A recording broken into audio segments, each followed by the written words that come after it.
studied the Mughal, Ottoman, and Safavid empires in some detail at university, I began to connect the dots here and thought this could most definitely be the inspiration behind harems in the major Islamic empires.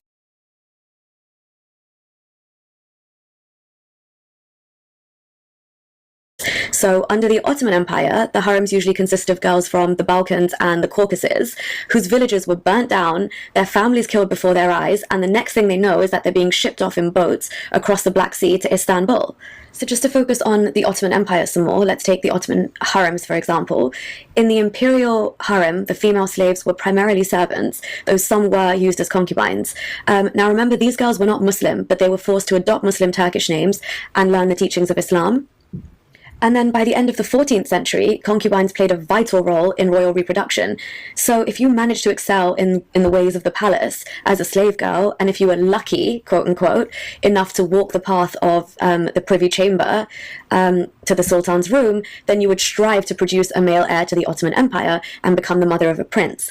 And that's because the mother of a sitting sultan, though technically a slave, received the extremely powerful title of Valide Sultan, which raised her status as a ruler, in a sense, of the empire.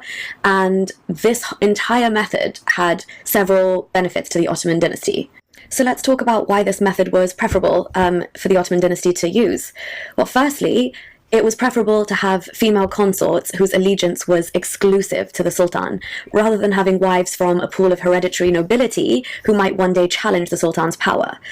Secondly, and this is very interesting, a royal consort usually only had one son, because her role as the prince's mentor, as well as his mother, meant that she needed to devote herself entirely and completely to his training and practice. And this is where it gets really interesting. Legally, it would have not been possible to force a free Muslim woman, wife, essentially, to restrict herself to one son. But non-Muslim women, nah, it doesn't matter. They can be subjected to a one-child or one-son policy. That's perfectly okay. And thirdly, with the high infant mortality rate resulting from disease at the time, it was more logical not to rely on one woman's fertility and ability to produce sons for the continuation of the dynasty. As you can see, sexual slavery was a central part of the Ottoman slave system and throughout most of the empires.